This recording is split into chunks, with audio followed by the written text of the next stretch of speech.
जय हिंद दोस्तों, कैसे हो सभी। मैं आशा करता हूँ आप सभी स्वस्थ होंगे, मस्त होंगे, आपकी पढ़ाई बहुत अच्छी चल रही होगी। VPN institute of education channel पर आप लोगों के लिए धमाका सीरीज चल रही है जो सीईटी 2024 को लेकर डेडिकेट है। अक्टूबर और सितंबर के अंदर इसके एग्जाम है, तो हम उसी को मद्देनजर रखते हुए ये सीरीज चला रहे हैं।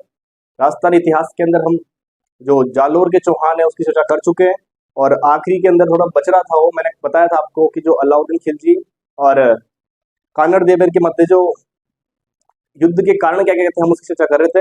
हमने नैणसीरी ख्यात और कानड़ देव प्रबंध जो ग्रंथ है उसके अंदर क्या क्या चर्चा की गई है उसकी चर्चा हमने कर ली थी। आज हम बात करेंगे तारीख ए फरिश्ता की, जो बुक है फरिश्ता की, जिसका नाम है तारीख ए फरिश्ता। आप हेडिंग डाल लो, जालोर के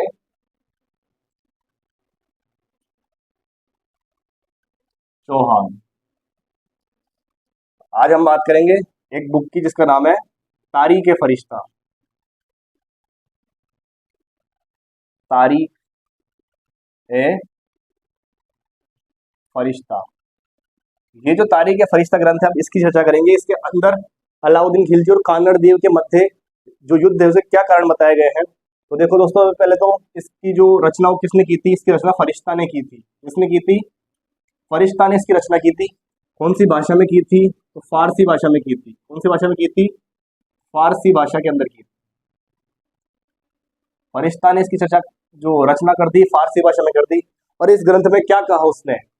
इस ग्रंथ में उसने कहा कि 1305 ईस्वी के अंदर अलाउद्दीन खिलजी क्या करता है, अपना एक सेनापति होता है जिसका नाम होता है एन उल मुल्क मुल्तानी। उसको बोलता है कि तू जा और जा करके जालोर पर क्या कर, आक्रमण कर। कौन सा सेनापति होता है?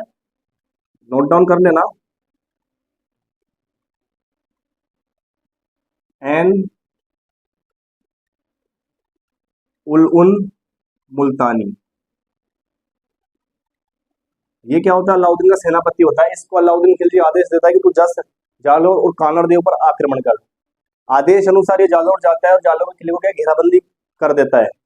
कानड़ देव चौहान उस किले के अंदर रहता है और उसे पता चलता है कि एनुल मुल्क मुल्तानी आ गया है और उसने दुर्ग को घेर लिया है और युद्ध के लिए जो कानड़ देव तैयार नहीं है। तो क्या करता है, जो दोनों के बीच का रास्ता निकाला जाता है और क्या किया जाती है, संधि की जाती है।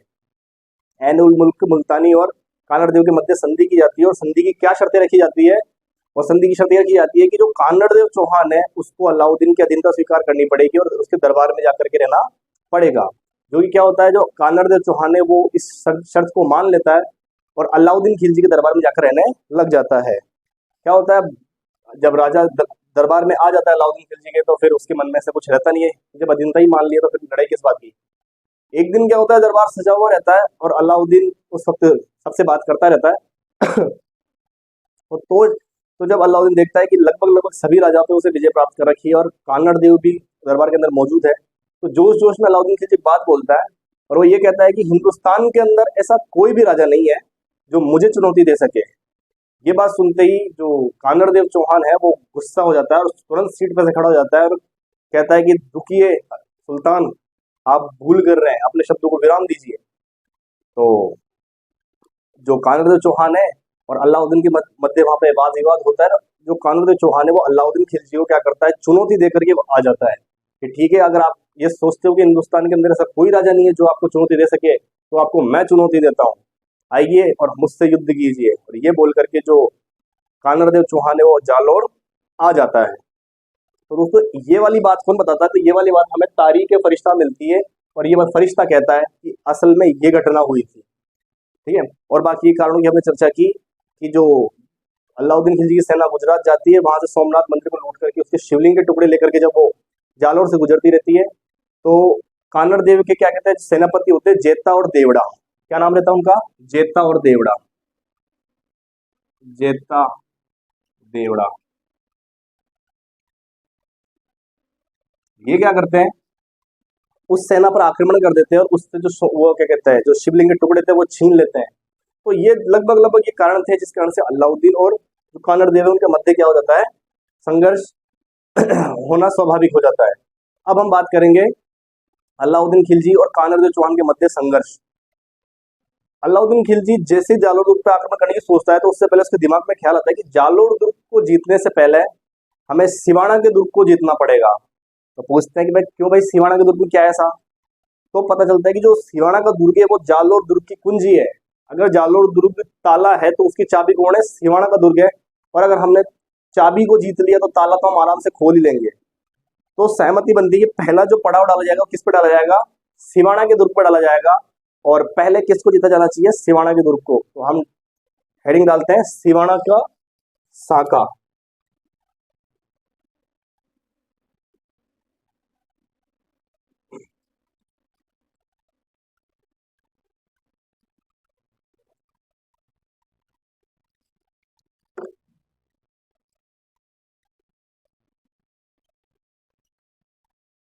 सिवाना का युद्ध।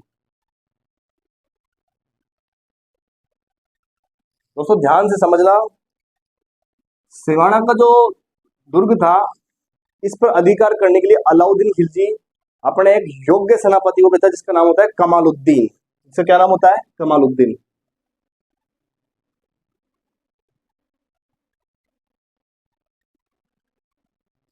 कमालुद्दीन को कहता है कि देख भाई कमालुद्दीन, वक्त आ गया तेरे कमाल दिखाने का, तू जा सिवाना और तेरा कमाल दिखा गया। तो कमालुद्दीन चल दिया सिवाना के दुर्ग के ऊपर और सिवाना के दुर्ग को चारों तरफ से घेर लेता है और अपना कमाल दिखाना शुरू कर देता है। सिवाना का जो दुर्ग था उसका नेतृत्व उन दिनों जिसके पास में था उसका नाम था सातल देव। क्या नाम था? सातल देव। सातल देव क्या था? इस जो सिवाना दुर्ग था, सिवाना दुर्ग का जो नेतृत्व कर रहा था, ये सिवाना दुर्ग पर जो उस वक्त राज कर रहा था उसका नाम था सातल देव। तो सातल देव को पता चलता है सातल देव को पता चलता है कि कमालुद्दीन नाम का एक व्यक्ति है जो अलाउद्दीन की सेना को रिप्रेजेंट कर रहा है और आकर के दुर्ग को चारों तरफ से घेर रखा है। सातल देव क्या करता है? दुर्ग के दरवाजे बंद कर देता है और सब अंदर अंदर बैठ जाता है कि देखते हैं कब तक ये अपना कमाल दिखाता है, कब तक ये बाहर बैठा रहेगा, आज तो कल तो उसे जाना ही पड़ेगा। ठीक है, दुर्ग के अंदर सारी चीजें हैं ही, खाने को है, पीने को है, क्या दिक्कत है? और ऐसा ही हुआ। जो सिवाना का दुर्ग था उसके अंदर राजपूत राजा बैठे रहे, बाहर से उधर वो घेराबंदी करके बैठे हुए हैं और दोनों तरफ से कोई निष्कर्ष नहीं निकला, ना कोई किधर से युद्ध की पहल हुई और ना ही जीत हार, कुछ भी नहीं हुआ, शांति काल चला। कमालुद्दीन को लगा कि ऐसे तो सिवाना का दुर्ग को जीतना मुश्किल ही नहीं नामुमकिन है और मैं तो जवान दे के और आगे अलाउद्दीन को कमाल दिखाई आऊंगा, कमाल दिखाऊं तो दिखाऊं कैसे? फिर बाद में पता चला कि जो सातल देव इसका सेनापति है और इसका जो सेनापति है उसका नाम है भावला। इसका एक सेनापति है और इस सेनापति का नाम है भावला। नाम थोड़ा अजीब है पर क्या करे, नाम तो नाम है। ठीक है, भावला एक सेनापति है। ये भावला रातों रात अमीर होने का सपना देखता है। कमालुद्दीन को पता चला कि अच्छा ये क्या, तो कोई बात नहीं, इसको बुलाओ संधि के बहाने और इससे हम बात करते हैं। भावला जाता है और क्या कहते हैं, भावला कमालुद्दीन कुछ बातें बताता है कि देख तू ना हमको दुर्ग में आने दे, कुछ भी ऐसा कर, हमको ये दुर्ग जीत लेने दे, तेरे को माला माल कर देंगे, तेरे पास इतनी संपत्ति देंगे हम तेरे को कि तूने कभी जिंदगी में नहीं सोची होगी। भावला को लगता है कि बात तो सही है और इतने टाइम से मैं स्वामी भक्ति कर रहा हूँ, स्वामी भक्ति बदले मुझे मिल क्या गया? कुछ भी तो नहीं मिला। और अब मुझे मिलने की जब बारी आई है, ऊपर वाला जब देने को तैयार है तो मैं इसे क्यों ना लूं। तो भावला क्या करता है कि जो दुर्ग होता है, उस दुर्ग सिवाना का दुर्ग, इसके अंदर एक कुंड होता है और उस कुंड का नाम होता है मामादेव कुंड। क्या नाम होता है इसका? मामादेव कुंड। मामादेव कुंड सिवाना का दुर्ग है जिसके अंदर एक कुंड है, मामादेव कुंड। सभी के सभी जो व्यक्ति है अंदर, जो राजपूत योद्धा बैठे हुए हैं, उसी दुर्ग से पानी पीता है। तो भावला के द्वारा क्या किया जाता है, इस कुंड के अंदर गाय का रक्त मिला दिया जाता है, या कुछ किताबों में मिलता है गाय का मांस मिला दिया जाता है। गाय का रक्त मिलाए चाहे गाय का मांस मिलाए, मुद्दे वाली बात यह दोस्तों कि इस जो कुंड है उस कुंड को क्या है, भावला अपवित्र कर देता है, इस कुंड की गैरत कर देता है कि अब इसमें से पानी पीना संभव नहीं है। जब ये बातें पता चलती है राजपूत राजाओं को, योद्धाओं को कि भाई कुंड के अंदर तो गाय का रक्त मिला दिया गया, गाय का मांस मिला दिया गया, आप अब पानी पी नहीं सकते। और युद्ध जो क्या कहता है, किले का एकमात्र जल स्रोत था और उस जल स्रोत के वही अपवित्र हो गया, तब क्या करें? पानी, कहते हैं कि रोटी के बिना इंसान 1 महीने जी सकता है पर पानी के बिना शायद 2 या 3 दिन से ज्यादा इंसान जी नहीं सकता, ज्यादा से ज्यादा 4 दिन तक नहीं, 4 दिन हो जाए ज्यादा से ज्यादा। पर जैसे जैसे आगे बढ़ता है आदमी तो उसके अंदर से पानी की मात्रा कम होती जाती है और वो निष्क्रिय हो जाता है, ऊर्जा पूरी तरह से खत्म हो जाती है। तो जब ये पता चल गया कि पानी अपवित्र हो चुका है, पानी पीने के लिए नहीं है, तो अब क्या किया जाए। तब जाकर ये राजपूत जो राजा है वो सोचता है, क्या कहते हैं, सादल कि अब तो अंतिम ही बच रहा है हमारे पास में ऑप्शन, और वो क्या है, केसरिया।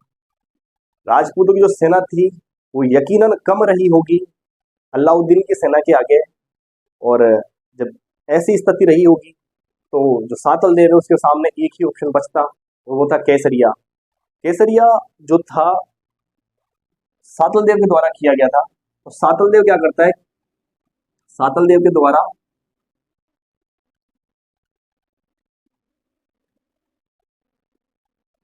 किले के दरवाजे खोल दिए जाते हैं, और क्या क्या किया जाता है, केसरिया। सातल देव के द्वारा क्या किया जाता है, किले के दरवाजे खोल दिए जाते हैं, और सारे जो राजपूत राजा जो बचे हुए थे उस किले के अंदर सिर पे केसरिया पगड़ी बांध करके मैदान के अंदर आ जाते हैं युद्ध करने के लिए, और लड़ते लड़ते वीर गति को प्राप्त हो जाते हैं, मतलब मर जाते हैं, वीर गति को प्राप्त हो जाते हैं। सातल देव की जो रानी थी मैणादे, इस मैणादे ने क्या किया था, इस मैणादे ने जौहर किया था। सिवाना का एकमात्र शाखा यही शाखा है, ठीक है। सातल देव ने केसरिया किया, मैणादे ने जौहर किया, और किले पर अंतिम रूप से कमालुद्दीन की विजय होती है। सातल देव युद्ध में मारा जाता है, मैणादे के द्वारा जौहर कर लिया जाता है और किले का जो कार्यभार है वो अलाउद्दीन किसको सौंप देता है, कमालुद्दीन को सौंप देता है कि तूने तेरा कमाल दिखाया तो अब मेरा कमाल देख, और ये किला तो तेरे पास में रख। तो ये था सिवाना का साका, सिवाना का युद्ध, कुछ भी कह लो। अब जब सिवाना का दुर्ग अलाउद्दीन की सेना जीत चुकी है, समझना दोस्तों, अब इसके आगे की चर्चा करते हैं। तो अगला पड़ाव कहाँ डालेंगे, तो अगला पड़ाव डालेंगे जालोर। लेकिन उससे पहले, जालोर जाने से पहले कहते हैं कि जो अलाउद्दीन की सेना थी उसने यहाँ पे भारी लूटपाट की थी, शहर के शहर जला दिए थे, किसी भी प्रकार को, किसी भी जो चीज थी उसको नहीं छोड़ा था। ब्रह्मपुरी नाम की कहे जाने वाली नगरी जहाँ पे विद्या का केंद्र था उसको पूरी तरह से ध्वस्त कर दिया गया। इसके बाद में जो अगला पड़ाव डालता है वो डालता है जालोर के दुर्ग के ऊपर। तो मैं इसे रफ कर देता हूँ दोस्तों, ये चीज हमें समझनी है, समझना, और नोट डाउन करना चाहो तो नोट डाउन कर लेना। वैसे मैं आप लोगों को इसकी तो पीडीएफ डाल दूंगा टेलीग्राम लिंक, टेलीग्राम के अंदर, या फिर ये जो यूट्यूब है इसी के जो नीचे डिस्क्रिप्शन है इसी के अंदर लिंक डाल दूंगा मैं, बने बनाए नोट्स होंगे। वैसे आप लोग समझ जाओगे तो आप लोगों को ज़्यादा दिक्कत नहीं होगी, आप खुद के नोट्स खुद बना सकते हो। जैसे फॉर एग्जाम्पल यहाँ पे रोक दो, और जैसे लिखा हुआ है सिवाना का दुर्ग कमालुद्दीन, तो क्या होगा कि सिवाना का दुर्ग का जो सेनापति है अलाउद्दीन ने किसको नियुक्त किया, कमालुद्दीन को किया। और उस समय सिवाना का दुर्ग का जो सेनापति, जो राजा था वो कौन था, सातल देव था। सातल देव का सेनापति भावला, भावला ने गद्दारी की, गद्दारी करके क्या किया उसने, जो मामादेव कुंड था उसके अंदर क्या मिला दिया, गाय का रक्त मिला दिया, गो रक्त मिला दिया, ठीक है दोस्तों। और सातल देव ने केसरिया किया, मैणादे ने जौहर किया, ठीक है। अब हम बात करते हैं जो आगे जो जालोर का किला है उसके ऊपर जो अभियान करते हैं उसकी, मैं इसे रफ कर देता हूँ। अगर आप स्क्रीनशॉट लेना चाहो तो पोज करके ले लो।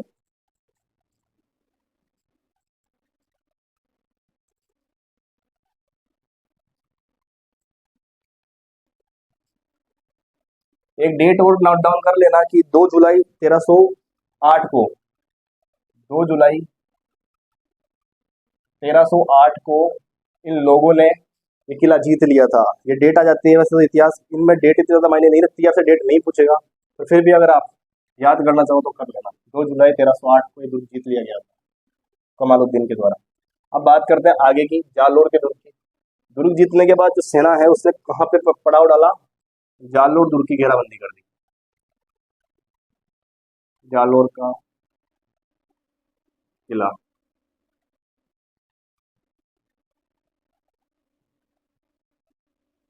सिवाना जीत करके जो कमालुद्दीन है वो चल जाता है अलाउद्दीन के पास में। अलाउद्दीन कहता है कि कमालुद्दीन अब तू सिवाना में रहे, मजे कर, अब मैं एक और नया सेनापति लॉन्च करूंगा अपना, उसका नाम होगा मलिक नाइब। तो जालोर दुर्ग पर अधिकार करने के लिए अलाउद्दीन ने जिस सेनापति को भेजा था उसका नाम था मलिक नाइब। ये नोट डाउन कर लेना आप। यहाँ पे कमालुद्दीन नहीं था, तो आप सोचोगे यहाँ पे भी कमालुद्दीन था, यहाँ कमालुद्दीन नहीं था, यहाँ पे मलिक नाइब था। मलिक नाइब, क्या नाम था उसका, मलिक नाइब। मलिक नाइब आता है, तो मलिक नाइब आकर के वो दुर्ग की घेराबंदी कर देता है। दुर्ग की घेराबंदी जब मलिक नाइब कर देता है तो वापस से वही चीज होती है, दुर्ग के अंदर अब कौन है, दुर्ग के अंदर अब है कान्नड़ देव। इस वक्त अब दुर्ग के अंदर कौन है? दुर्ग के अंदर कौन है? कान्नड़ देव। कान्नड़ देव चौहान या सोनाग्रा, मुझे बोलो। कान्नड़ देव चौहान, सोनाग्रा चौहान ही तो थे ये। कान्नड़ देव चौहान दुर्ग के अंदर है। जालोर के दुर्ग, सिवाना के दुर्ग को जीत चुके हैं, मतलब आधी जीत उनको हो चुकी है। कान्नड़ देव को पहले से ही पता था कि जो युद्ध है वो हमारे पक्ष में कम ही रहेगा, और वो सामने वाला जो पक्ष है उसके पक्ष में जाएगा ये युद्ध। लेकिन बिना युद्ध किए तो हार मान नहीं सकते हैं, और जब तक स्वाभिमान जिंदा है तब तक तो हार मानने का सोच भी नहीं सकते। जो कान्नड़ देव है, वो कान्नड़ देव क्या करता है, दुर्ग को अंदर से बंद कर लेता है और अंदर ही निवास करने लग जाता है। यहाँ पर क्या होता है, जो मलिक नायब है वो सिवाना दुर्ग वाले जो कमालुद्दीन की नीति थी उसी को आजमाता है। मलिक नायब क्या करता है, जो कान्नड़ देव चौहान है इसका सेनापति होता है दहिया बीका। क्या नाम था उसका? दहिया बीका। इस दहिया बीका को पकड़ता है मलिक नायब, और दहिया बीका को कहता है कि दहिया सुन भैया, बात ऐसी है, जालोर दुर्ग जीतने दे, मजे करा दूंगा तेरे को। दहिया बीका गरीबी से ध्वस्त हो रहा होगा उस टाइम पे, उनकी बातों में आ गया होगा। दहिया बीका ने क्या कहा कि दुर्ग तो मैं दिलवा दूंगा, बदले में मुझे क्या मिलेगा? तू जो सोच रहा है वैसा तो इतना देंगे तू सोच भी नहीं सकता। भैया बीका ने कहा यार दुर्ग में तेरे को दिलाऊं तो कैसे दिलाऊं, वो गढ़ पड़ा, वो गेट रहा, जाके युद्ध करके ले लो, मेरे से क्या चाहते हो? बोले कि यार सीधे युद्ध करेंगे तो जीत नहीं पाएंगे, हमें एक बता कुछ ना कुछ दुर्ग की कमियां। और दहिया तुझे एक बात पता होगी, राजा महाराजा जो भी किले बनवाते हैं उसके अंदर वो गुप्त सुरंगें जरूर रखते हैं, तो हमें गुप्त सुरंग का रास्ता बता दे, हम किले के अंदर पहुंच जाए तो बस फिर ये दहिया दहिया दहिया दहिया ही हो जाएगा फिर। तो दहिया ने बोला चलो ठीक है, मैं आपको गुप्त सुरंगें बताऊंगा। और कहते हैं दहिया बीका ने विश्वासघात किया। किसने विश्वासघात किया? दहिया बीका ने विश्वासघात किया। और क्या विश्वासघात किया? इसने गुप्त सुरंगों का रास्ता बता दिया। जो गुप्त सुरंगें थी,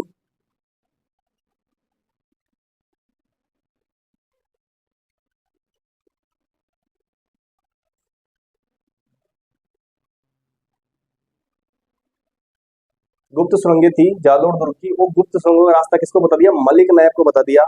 सामने जो सेना थी वो बहुत ही ज्यादा आक्रामक थी, उनको मौका चाहिए था, और हम पहले के युद्धों में ये देख चुके हैं, उन्होंने रणथंभौर को नहीं छोड़ा, चित्तौड़ को नहीं छोड़ा, सिवाना को नहीं छोड़ा। और अलाउद्दीन की तो राजस्थान के अभियान थे, अलाउद्दीन के आप दक्षिण भारत के अभियान देखोगे, उधर से बंगाल, बिहार और क्या कहते हैं यूपी के अभियान देखोगे, तो अलाउद्दीन की सेना को सिर्फ मौका चाहिए था कि बस कहीं ना कहीं हमें लूप होल मिल जाए, उसके बाद में उस सेना से वो जीत के दिखा दो तो मान जाए। तो अलाउद्दीन सेना को सिर्फ मौका चाहिए था, और वो मौका दिया किसने?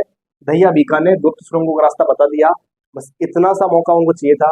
फिर क्या था, पूरी की पूरी सेना दुर्ग के अंदर प्रवेश कर जाती है, और जो कान्नड़ देव चौहान है उनके द्वारा केसरिया किया जाता है। जब गुप्त सुरंगों के द्वारा जो सेना है वो जालोर दुर्ग के अंदर पहुंच जाती है, ये जब बात पता चलती है कि ये सुरंगें तो जिस व्यक्ति को पता था वो तो दहिया बीका है, ये यहाँ पहुंच के समझ दहिया बीका ने गद्दारी की है। तो यहाँ पे हमें एक इतिहास में बहुत अच्छी घटना सुनने को मिलती है कि दहिया बीका की पत्नी थी जिसका नाम था हीरा देवी। हीरा दे, दहिया बीका की पत्नी का क्या नाम था? हीरा दे। तो कहते हैं इस हीरा दे ने ही दहिया बीका को क्या कर दिया था? हत्या कर दी थी इस दहिया बीका की। क्या कर दी थी? हत्या कर दी थी। हत्या नहीं कहेंगे, इसे वध कहेंगे। हत्या तो क्या होता है, किसी निर्दोष की हत्या करना, किसी निर्दोष को मारना हत्या कहलाता है। और वध क्या होता है? दुष्ट, दुराचारी, पापी व्यक्ति होता है उसको मारना वध कहलाता है। तो इसका जो सही वर्ड होगा ये होगा, हीरा दे ने इस दुष्ट का क्या कर दिया था? वध कर दिया था। और इसका वध जायज था क्योंकि इसने ऐसी गद्दारी की थी जिसकी वजह से जिसकी कीमत पूरे जालोर को चुकानी पड़ी। खैर कोई ना, बात करते हैं हम आगे की। तो जब सेना दुर्ग के अंदर पहुंच गई है तो केसरिया होगा, फिर तो केसरिया किसके द्वारा किया गया? तो कान्नड़ देव चौहान के द्वारा क्या किया गया? केसरिया किया गया। कान्नड़ देव चौहान ने केसरिया किया, और इसकी पत्नी थी जिसका नाम था जेतल दे। जेतल दे ने क्या किया? इसकी पत्नी थी जेतल दे, उस जेतल दे ने जौहर किया, और पति की मृत्यु के बाद में जेतल दे ने स्वयं को अग्नि को समर्पित कर दिया। और राजस्थान की महिलाओं की ये वाली बात तो आप लोग जानते ही हो कि खुशी खुशी अग्नि को समर्पित हो जाना उन्हें मंजूर था, पर किसी दुराचारी की परछाई भी उनको स्पर्श करेगी, इनको कभी कभी मंजूर नहीं था। ये बहुत बढ़िया बात है और हमें गर्व होना चाहिए इस बात पे कि हम राजस्थान के निवासी है, हमारा इतिहास इतना ज़्यादा उज्जवल है, जिसका जो गुणगान है वो भारत के जितने भी अदर राज्य हैं वो करते हैं। हमें ऐसे ऐसे जो उदाहरण है राजस्थान के वो कहीं और देखने को नहीं मिलते हैं राजस्थान के अलावा। तो जो जैतल देव था उसने जौहर किया, कानड़देव चौहान ने केसरिया कर लिया, और जो दुर्ग था वो जो अलाउद्दीन की सेना थी उसके कब्जे में आ जाता है। अलाउद्दीन सेना की विजय हुई, जालौर का दुर्ग 1311 ईस्वी के अंदर फतेह कर लिया गया था। ये आप नोट डाउन कर लेना, कब 1311 ईस्वी के अंदर फतेह कर लिया गया, जुलाई 1311 के अंदर फतेह कर लिया गया था, क्या कहते हैं, जालौर का दुर्ग। जालौर का दुर्ग जैसे अलाउद्दीन की सेना ने जीत लिया, तो अलाउद्दीन ने यहाँ पर एक मस्जिद का निर्माण करवाया था, ये नोट डाउन कर लेना, इसका नाम था अलाई मस्जिद। क्या नाम था इसका? अलाई मस्जिद। अलाई मस्जिद तो इसका नाम था जो था, इसके अंदर उसने तोप रखवाई थी, तो इस कारण से इस मस्जिद को क्या कहा जाता है? तोप मस्जिद भी कहा जाता है। तो ये इंपॉर्टेंट है, क्या कहा जाता है? तोप मस्जिद भी कहा जाता है। राजस्थान की पहली मस्जिद अढ़ाई दिन का झोपड़ा है, पहली मस्जिद इसको भी कहा जाता है। विवाद है क्योंकि जो अढ़ाई दिन का झोपड़ा है वो पहले बन गया था, तो पहली वो रहेगी, तो इसको क्या कहते हैं हम? दूसरी मस्जिद। राजस्थान की जो सेकंड मस्जिद है वो अलाई मस्जिद है, ठीक है। तो अलाउद्दीन ने किसका अलाई मस्जिद का निर्माण कर दिया, इसका तोप रखवाई, तो इसको तोप मस्जिद भी कहते हैं। तो ये हो गया जालौर दुर्ग का। इसके बाद की हम बात करते हैं, तो जालौर दुर्ग के अंदर जो कानड़देव चौहान था, इसका सारा वंश नष्ट हो गया, बस इसका एक भाई बचता है जिसका नाम होता है मालदेव। इसका नाम क्या होता है? मालदेव सोनग्रा। मालदेव सोनग्रा बचता है यहाँ पे। तो मालदेव सोनग्रा क्या करता है? आत्मसमर्पण कर देता है। अलाउद्दीन को जब पता चलता है कि मालदेव सोनग्रा ने आत्मसमर्पण कर दिया है, तो युद्ध फिर किस बात का? जो सामने वाला पक्ष अधीनता स्वीकार करने को तैयार है। तो अलाउद्दीन क्या करता है? अलाउद्दीन जो 1303 के अंदर चित्तौड़ को जीता था, उसको अपने पुत्र खिजराबाद खिजर खां को दे करके उसका नाम खिजराबाद कर रखा था।